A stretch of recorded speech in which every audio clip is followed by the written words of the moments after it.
So hey guys, welcome back to another video. आज हम लोग करने जा रहे हैं क्लास 9th केमिस्ट्री का फर्स्ट चैप्टर जिसका नाम है मैटर्स इन अवर सराउंडिंग। ये आपका सेशन दिसंबर में स्टार्ट हो गया है, जिससे अगर आपकी कोई वीडियो गैप होए तो आगे आप उसको कवर कर लेते हैं। सबसे पहले हम लोग देख लेते हैं हमारी 11th केमिस्ट्री में कौन से चैप्टर्स हम लोग को पढ़ने हैं। हम लोग के पास यहाँ पे खाली 4 चैप्टर्स हैं। Matters in our surrounding, is matter around us pure, atoms and molecules and structure of atoms. तो ये 4 चैप्टर खाली हम लोग को पढ़ना है और हम लोग की क्लास 9th की केमिस्ट्री खत्म हो जाएगी। इसके बाद इस वीडियो में हम लोग कौन कौन से बेसिक टॉपिक कवर करने जा रहे हैं। सबसे पहले हम लोग पढ़ेंगे बेसिक डेफिनेशन जो होगी हम लोग के मैटर्स की। उसके बाद उन मैटर की कैरेक्टरिस्टिक्स को पढ़ेंगे। चलिए इस वीडियो को शुरू करते हैं।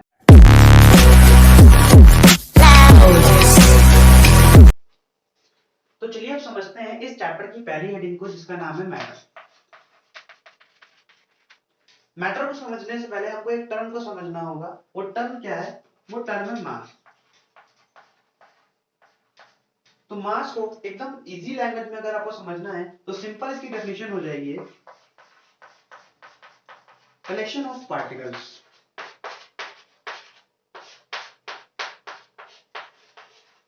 कलेक्शन ऑफ पार्टिकल्स को हम लोग क्या कहेंगे? मास। अब जो मैटर है वो मास से ही बनता है। अगर कोई चीज जिसमें मास है वो क्या कहलाएगी? मैटर। ये मैटर की सिंपल डेफिनेशन है एनीथिंग दैट ऑक्यूपाई स्पेस। मतलब कि कोई भी चीज जो थोड़े से भी थोड़ा या फिर ज्यादा से ज्यादा, कम से कम या फिर ज्यादा से ज्यादा कितना भी कोई अगर चीज कोई थोड़ा सा भी एरिया, थोड़ा सा भी स्पेस अगर लेती है तो वो चीज क्या कहलाएगी? मैटर। अब मैटर की डेफिनेशन लिखने के लिए हम लोग को सबसे पहले एक टर्म समझना पड़ेगा, क्या है? मास। दूसरा टर्म क्या आया आपके पास? स्पेस। तीसरा टर्म आएगा आपके पास वॉल्यूम। अगर आप लोग मास को समझ गए तो आप ये भी जान जाएंगे कि अगर कोई चीज के पास मास है तो इसका मतलब उसके पास कोई ना कोई वॉल्यूम तो हो गई। अगर वो चीज कोई ना कोई स्पेस को ऑक्यूपाई कर रही है, कोई ना कोई स्पेस ले रही है, तो इसका मतलब उसके पास कोई ना कोई वॉल्यूम होगा। जब किसी चीज के पास कुछ वॉल्यूम होगा तभी तो वो कोई एक स्पेस को घेरेगी। इसी से हम लोगों को पता चलता है कि कोई भी चीज मैटर कब कहलाती है? जब उसके पास मास होता है। मास क्या होता है? Mass is nothing, it just a collection of particles. What do you mean by particles? छोटी से छोटी चीज को हम लोग क्या कह देते हैं? पार्टिकल्स। अब जैसे कि अगर हम लोग पार्टिकल्स को समझें तो हमारे लिए कलेक्शन ऑफ पार्टिकल्स एक ब्रिक हो जाएगा। कोई छोटा से छोटा ईटा हमने ले लिया है। अब वो ईटा जो है वो एक छोटे छोटे पार्टिकल से मिलकर बना होता है। सॉइल के छोटे छोटे पार्टिकल्स होते हैं, उन्हीं से तो मिलकर वो बना होता है। तो जो सॉइल के छोटे छोटे कण हो जाएंगे, अगर हम लोग प्योर हिंदी में कहें तो छोटे छोटे जो पीसेस हो जाएंगे उनको हम लोग क्या कहते हैं? पार्टिकल्स। और इन्हीं के कलेक्शन से हम लोग को क्या मिलती है? एक ब्रिक मिलती है। तो मास को हम लोग सिंपल समझ सकते हैं, collection of particles is known as mass. अब मैटर की डेफिनेशन लिख लेते हैं।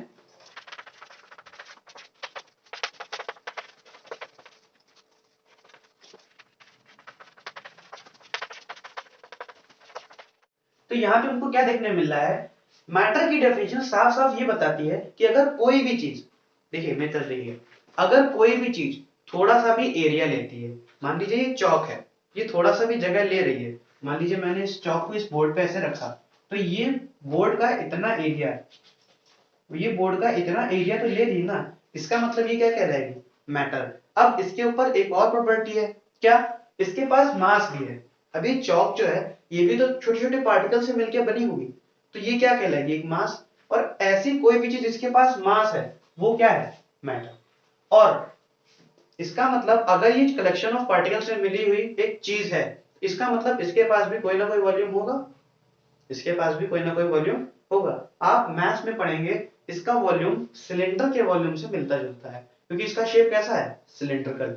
ठीक है, तो हम लोग को ये पता चलता है कोई भी चीज अगर वो थोड़ा सा भी स्पेस लेती है, या फिर उसके पास थोड़ा सा भी मास है, या फिर उसके पास थोड़ा सा भी वॉल्यूम है, वो क्या कहलाएगी? मैटर। इतनी बात अगर आपको क्लियर है तो हम लोग आगे बढ़ते हैं। तो अगर आप लोग इतनी चीज समझ गए हैं कि मैटर क्या होता है और मास क्या होता है, तो इसके बाद बात कर लेते हैं कुछ एग्जांपल्स की। मैटर के कुछ एग्जांपल्स लिख लेते हैं। सबसे पहला एग्जांपल जिस चीज से आप इस वीडियो को देख पा रहे हैं, मोबाइल। दूसरा, जिस चीज पे आप इस वीडियो को देख रहे हैं। तीसरा, जिस चीज से मैं ये लिख रहा हूं। तो ऐसे ही खूब सारे एग्जांपल हो सकते हैं। आपके आसपास आप देखेंगे बेड पड़ा होगा, डाइनिंग टेबल पड़ी होगी, टेबल्स खूब सारी पड़ी होंगी, ठीक है, आपके ऊपर फैंस लगे होंगे। तो जितनी भी चीजें जो भी थोड़ा सा भी एरिया लेती हैं, एरिया का यहाँ पे कहने का मतलब क्या है, थोड़ी सी भी स्पेस को लेती हैं, थोड़ी सी भी स्पेस को लेती है, या फिर उनका थोड़ा सा भी मास होता है, या फिर उनका थोड़ा सा भी वॉल्यूम होता है, तो वो चीज क्या कहलाती है, मैटर। तो मैटर मेरे ख्याल से अब आपको पूरा क्लियर हो जाएगा। तो इस वीडियो में आगे बढ़ते हुए अगर मैं आपसे पूछूं कि क्या जो एयर है वो भी मैटर कहला सकती है, एक बार सोचिए कि क्या जो एयर है वो भी मैटर कहला सकती है। तो अगर जिनका जवाब हाँ में है तो वो एकदम सही सोच रहे हैं। क्यों? क्योंकि यहाँ पे एक स्पेस जो है बहुत ही इंपॉर्टेंट फैक्टर हो जाता है, जो आपको बताता है कि एयर जो है वो भी मैटर होती है। पहले मैं बता दूं, जो एयर है वो भी मास रखती है। उसके बाद जो एयर है वो आप समझ ही सकते हैं, आपके आसपास हर जगह क्या है, एयर है। इसका मतलब एयर जो है वो बहुत ज्यादा मात्रा में स्पेस को घेरे हुई है, मतलब खूब ज्यादा मात्रा में स्पेस ली हुई है। अर्थ का मोस्ट ऑफ एरिया कौन लिया हुआ है, एयर ली हुई है। तो इससे हमको पता चलता है कि जो एयर है वो भी एक मैटर है। ठीक है, आगे बढ़ते हुए वीडियो में हम ये बात करेंगे कि कौन सी चीजें हैं सेम टाइम पे जिनको हम लोग मैटर नहीं बोल सकते हैं, मतलब ऐसी कौन सी चीजें हैं जो मैटर नहीं है। अब मैं आपको एक चीज बताना चाहता हूं जिसको आप नोट कर लीजिए, नोट करके लिख लीजिए। मैटर जो है वो कन्वर्ट हो जाता है एनर्जी में। मैटर जो है वो कन्वर्ट हो जाता है किसमें, एनर्जी में। किसमें कन्वर्ट हो जाता है, एनर्जी में। और जो एनर्जी होती है उसके पास ना ही मास होता है और ना ही वॉल्यूम होता है। क्या बताया मैंने, जो मैटर है वो किसमें कन्वर्ट हो जाता है, मास में।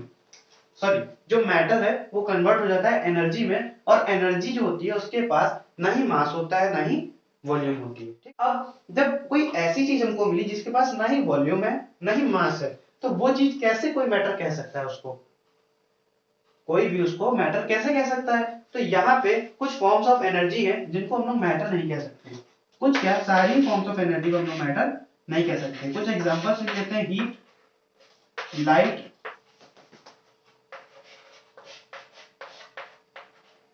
साउंड, और भी जो आपके मन में आया एनर्जी, उनका आप एग्जांपल यहाँ पे लिख सकते हैं। ठीक, तो यहाँ पे कौन सी चीजें हैं जो मैटर नहीं कहलाती, वो है हीट, लाइट, साउंड एटसेट्रा। ठीक, अब सेम समय पे क्या हम किसी भी चीज को खाली देख के ये बता सकते हैं कि वो मैटर है, नहीं। हम लोग को कुछ और चीजें भी चाहिए होती, जैसे कि हम लोग उसका वजन करके पता लगा सकते हैं कि वो एक मैटर है, क्योंकि जो हम लोग का मास है वो किसमें लेते हैं हम लोग, केजी में। किसमें लेते हैं, केजी में। तो हम लोग किसी भी चीज को वेट करके, किसी भी चीज का वजन कर, किसी भी चीज को तौल करके हम लोग बता सकते हैं कि क्या वो मैटर है कि नहीं। दूसरी चीज, किसी भी चीज को टेस्ट करके, किसी भी चीज को टच करके, है ना। और भी कई सारे तरीके हैं जिससे हम लोग बता सकते हैं कि जो सामने रखी हुई चीज है वो मैटर है कि नहीं। ठीक, अगर आपको इतनी बात समझ में आ गई हो तो मैं आपको एक बात बताना चाहूंगा कि अभी तक मैंने जितना भी पढ़ाया उन सब चीजों को नोट्स करते रहिएगा, उन सब चीजों को नोट करते रहिएगा, क्योंकि सबसे अच्छे नोट्स वही होते हैं जो आप खुद से बनाते हैं। आपको जो चीज इसमें लगे कि हाँ इंपॉर्टेंट है उसको नोट कर लीजिए एक पेपर पे। कोई बड़ा काम तो मैं आपसे बोल नहीं रहा हूँ, खाली पेपर पेन लेना है, वीडियो जहां पे आपको लगे कि हाँ ये पार्ट जरूरी है, वीडियो पॉज किया, आराम से नोट कर लिया। तो उम्मीद है आपको समझ में आया होगा ये। इसी के साथ वीडियो में आगे बढ़ते हैं। तो गाइस अब देखते हैं कुछ characteristics of particles of matter. सबसे पहली कैरेक्टरिस्टिक्स है हमारे पास पार्टिकुलर नेचर ऑफ मैटर। इसको हम लोग फिजिकल नेचर ऑफ मैटर भी कहते हैं। क्या कहते हैं, फिजिकल नेचर ऑफ मैटर। मतलब क्या होता है, पहले डेफिनेशन लिख लेते हैं। Matter made up of small particles. सबसे पहला पार्टिकुलेट नेचर ऑफ मैटर, जो कि हम लोग फिजिकल नेचर ऑफ मैटर भी कहते हैं, ये हम लोग को क्या बताता है, जितने भी मैटर है वो छोटे छोटे पार्टिकल से मिलकर बना है। ये सबसे पहली कैरेक्टरिस्टिक्स है मैटर की। ठीक है, अब इस कैरेक्टरिस्टिक को समझने के लिए यहाँ पे एक एक्सपेरिमेंट करते हैं, जो आप घर पे भी कर सकते हैं।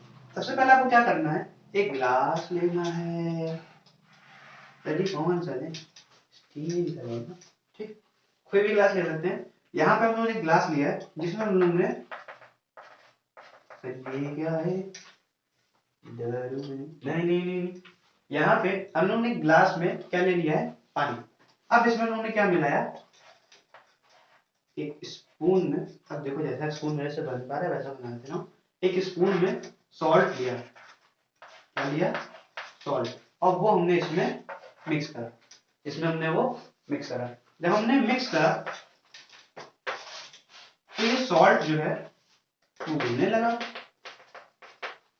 इसको घूमने गिलाया, ये घुलने लगा सॉल्ट, इसके बीच में इसके पार्टिकल्स जो थे सॉल्ट के ऐसे आने लगे। फिर थोड़ी देर बाद हम लोगों ने इसको मिक्स करते रहे, तो हमने क्या देखा कि इसके अंदर से सॉल्ट एकदम गायब हो गया।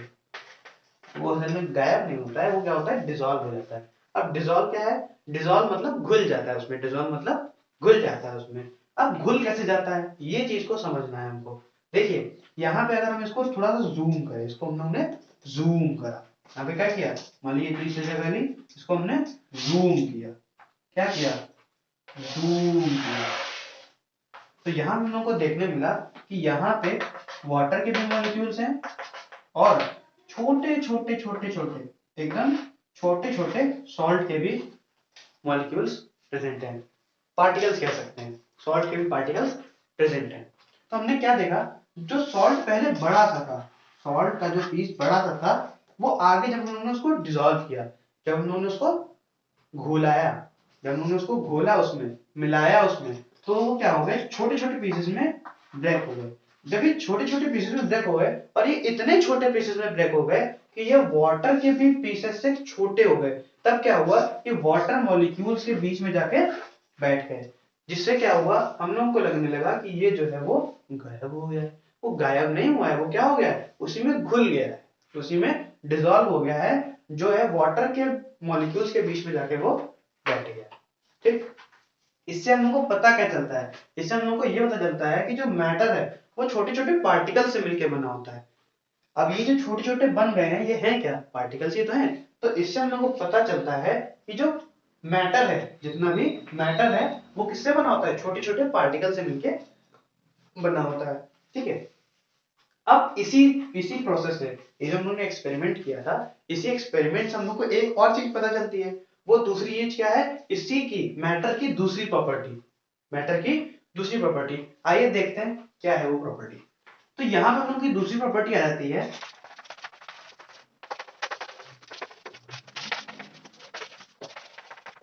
तो यहां पर हम लोगों की दूसरी प्रॉपर्टी आ जाती है, particles of matter, sorry matter, particles of matter have space between them.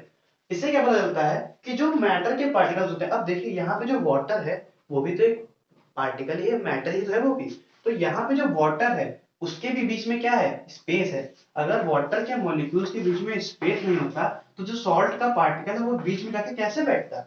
इससे हम लोग को क्या पता चलता है कि जो मैटर के मॉलिक्यूल्स होते हैं या फिर मैटर के जो पार्टिकल्स होते हैं उनके बीच में क्या होता है, स्पेस होता है, उनके बीच में क्या होता है, स्पेस होता है, उनके बीच में जगह होती है। जैसे कि मैं आपको अगर बताऊं, मान लीजिए ये है, अगर यहाँ पे ये मान लीजिए वाटर का मॉलिक्यूल है और ये वाटर का मॉलिक्यूल है, अगर इसके बीच में स्पेस नहीं होती तो ये जो सॉल्ट का मॉलिक्यूल है ये इसके बीच में जाके बैठ पाता, नहीं बैठ पाता ना। इससे हम लोग को क्या पता चलता है, इससे हम लोग को ये पता चलता है कि वाटर के मॉलिक्यूल्स के बीच में क्या होता है, स्पेस होता है, जिसकी वजह से जो सॉल्ट का पार्टिकल है वो जाके बीच में बैठ जाता है। ठीक है, तो इससे हम लोग को मैटर की दूसरी प्रॉपर्टी भी पता चलती है कि जो पार्टिकल्स होते हैं मैटर के, उनके बीच में क्या होता है, स्पेस होता है, they have space between them. ठीक है, आगे बढ़ते हैं। तो अब हमारी तीसरी प्रॉपर्टी आ जाती है,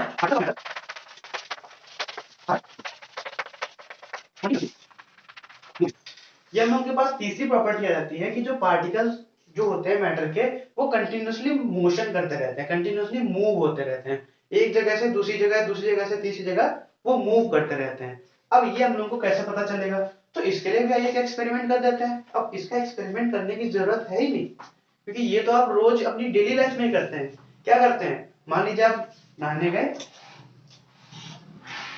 ठीक, आपने क्या लिया, एक डेटॉल की बोतल ली, डेटॉल की शीशी ली, ठीक है, उसको खोला और एक ढक्कन डेटॉल लेके इसमें डाल दिया। जब आपने इस पानी में एक ढक्कन डेटॉल डाला तो आप देखते होंगे जो आपके बाथरूम के बाहर भी खड़ा हुआ बंदा, उसको भी उसकी स्मेल आ जाती है, उसको भी उसकी स्मेल आ जाती है। ये छोड़िए, अगर आपको ये नहीं सही लग रहा तो आप इस पे आइए, जो आप सेंट लगाते हैं, स्प्रे लगाते हैं, जो भी आप लगाते हैं, ठीक है, स्प्रे, डिओड्रेंट, जो भी आप लगाते हैं, जब आप उसको लगाते हैं तो खाली आप तक वो खुशबू नहीं रहती है, वो पूरे कमरे में फैल जाती है, वो पूरे कमरे में फैल जाती है, जिससे हम लोग को क्या पता चलता है कि जो पार्टिकल्स होते हैं मैटर के, वो पूरा टाइम मूव करते रहते हैं, जिसकी वजह से वो पार्टिकल एक जगह से दूसरी जगह, दूसरी जगह से तीसरी जगह, तीसरी से चौथी जगह वो घूमते रहते हैं, ठीक है। तो ये प्रॉपर्टी भी हम लोग को पता चल गई, कैसे कि या तो स्प्रे की प्रॉपर्टी रख लें, या तो स्प्रे से समझ लें कि भैया पूरे कमरे में पार्टिकल जो है वो मूव करते रहते हैं, उनको पूरे कमरे में खुशबू आती है, ठीक है। या तो डेटॉल का ले लीजिए कि डेटॉल के जैसे हम लोग ने एक डिब्बी डाली, पूरे बाथरूम में एकदम खुशनुमा माहौल बन जाता है। चलिए आगे बढ़ते हैं, हम लोग क्या आती है प्रॉपर्टी, लास्ट एंड सबसे इंपॉर्टेंट प्रॉपर्टी,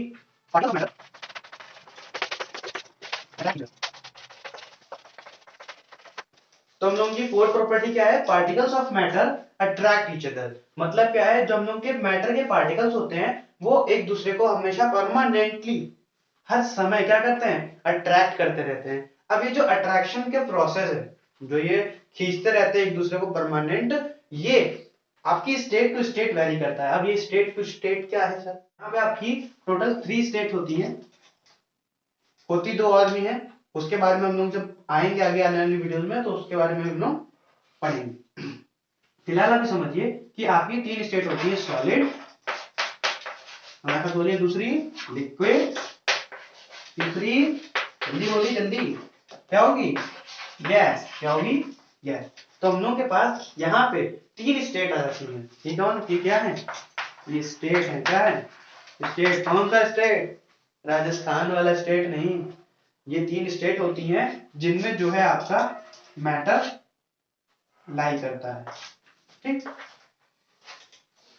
अब ये जो particles of matter attract each other वाली प्रॉपर्टी है, जो मैटर की पार्टिकल्स अट्रैक्ट ईच अदर वाली प्रॉपर्टी है, जो पार्टिकल्स एक दूसरे को अट्रैक्ट करते हैं, एक दूसरे को खींचते हैं, ये property state to state vary करती रहती है। वैरी मतलब अलग अलग होती रहती है। कैसे, सबसे ज्यादा फोर्स ऑफ अट्रैक्शन किस में रहता है, सॉलिड में, तो हम लोग ऐसे लिखते हैं सॉलिड में सबसे ज्यादा, फिर उससे कम किस में रहता है, लिक्विड में, फिर उससे कम किस में रहता है, गैस में।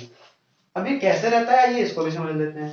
देखिए मैंने इस बोर्ड को मारा, क्या ये अलग हो गया, टूट के बिखर गया, नहीं टूटा ना, मतलब इसके जो पार्टिकल्स हैं, ये सॉलिड है, तब तो मानते हैं ना ये सॉलिड है, इसके जो पार्टिकल्स हैं ये एक दूसरे को इतनी टाइट फोर्स ऑफ अट्रैक्शन से जोड़े हुए हैं, इतनी ज्यादा तेजी से पकड़े हुए हैं कि इनकी जो अट्रैक्शन की प्रोसेस है सबसे ज्यादा चलती है, सबसे ज्यादा एक दूसरे को अट्रैक्ट करे हुए हैं, इसीलिए ये जो बोर्ड है आपका वो टूटता नहीं। इसके बाद अगर आप कोई पानी लीजिए, ठीक है, पानी में से मारिए तो पानी थोड़ा सा दूर हो जाता है ना, दूर होता है फिर अपने पास वापस आ जाता है। तो इससे क्या पता चलता है कि जो लिक्विड है उसके मॉलिक्यूल्स में भी फोर्स ऑफ अट्रैक्शन लग रहा है, वो परमानेंटली अट्रैक्ट कर रहे हैं एक दूसरे को, लेकिन उसमें क्या है, फोर्स ऑफ अट्रैक्शन थोड़ा वीक है, जो उसकी खींचने की प्रॉपर्टी है, जो खींचने की ताकत है वो थोड़ी कम है, वो थोड़ा कमजोर है लिक्विड। इसके बाद आता है गैस। आप देखिए, आप हवा मारते हैं, सॉरी, हवा जब फूक देते हैं तो क्या होता है, जो आपकी गैस है वो एक जगह से दूसरी जगह चली जाती है एकदम आराम से, क्या चलती है, एक जगह से दूसरी जगह आराम से चली जाती है। इसका मतलब क्या है कि जो गैस है उनके अंदर जो मॉलिक्यूल्स हैं उनके बीच में फोर्स ऑफ अट्रैक्शन जो है वो बहुत ही लेस है, बहुत ज्यादा कम है। अब कितना ज्यादा कम है, इन तीनों के कंपैरिजन में कम होता है, इन तीनों के कंपैरिजन में कम होता है गैस में, ठीक। अगर इतनी बात समझ गए हो तो मेरे ख्याल से चलिए आपको थोड़ा इस चीज को थोड़ा ब्रीफ में एक्सप्लेन करा जाए। तो फिलहाल इतना नोट कीजिए, फिर हम लोग इन 3 चीजों को थोड़ा ब्रीफ में समझ लेते हैं और आज की वीडियो को एंड करते हैं। तो अब देखते हैं इस डायग्राम से आप इतना तो समझ गए होंगे कि यहाँ पे जो आपके पार्टिकल्स हैं सॉलिड के, उनके बीच में कितनी ज्यादा डेंसिटी है, कितनी ज्यादा आसपास लगे हुए हैं।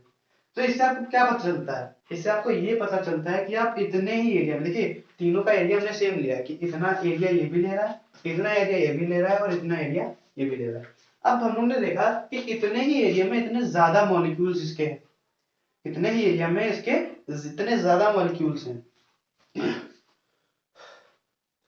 जब इतने ही एरिया में इसके इतने ज्यादा मॉलिक्यूल्स हैं, इसका मतलब इसके पार्टिकल्स के बीच में फोर्स ऑफ अट्रैक्शन जो है वो सबसे ज्यादा लग रहा होगा। भाई 3-4 बंदे हैं, वो इतने सारे बंदे एक साथ कब रहेंगे, जब उनके बीच में फोर्स ऑफ अट्रैक्शन, मतलब वो तीनों एक दूसरे को बराबर बराबर आपस में खूब खींच रहे होंगे कस के, तभी तो ये सब एक पास रहेंगे। उसके बाद लिक्विड में देखा तो इनमें थोड़ा बैर है, थोड़ा लड़ाई झगड़ा है, तो थोड़ी सी दूर तो रहता है, लेकिन इतनी भी दूर नहीं कि भाग जाए एकदम, क्योंकि भागने वाला जो सिस्टम है वो एकदम गैस में है। यहाँ पे तीन सब मॉलिक्यूल्स एक दूसरे से खपा रहते हैं, सब एक दूसरे से परेशान रहते हैं, इसलिए सब दूर दूर रहते हैं। तुम भैया दूर हो, तुम भी दूर हो, तुम भी दूर हो, तुम भी दूर हो। इनके अंदर फोर्स ऑफ अट्रैक्शन जो प्रॉपर्टी वो सबसे कम है। अब देखिए इसके अंदर अगर फोर्स ऑफ अट्रैक्शन, को ऐसे लिख रहे हैं फोर्स ऑफ अट्रैक्शन को, सबसे ज्यादा है, सबसे ज्यादा है, और इसके अंदर फोर्स ऑफ अट्रैक्शन सबसे कम है, तो यहाँ पे कोई एक और फोर्स भी तो होगी जो यहाँ पे कम होगी और यहाँ पे ज्यादा होगी। तो यहाँ पे आपकी force of repulsion, force of repulsion जो है वो कम रहती है।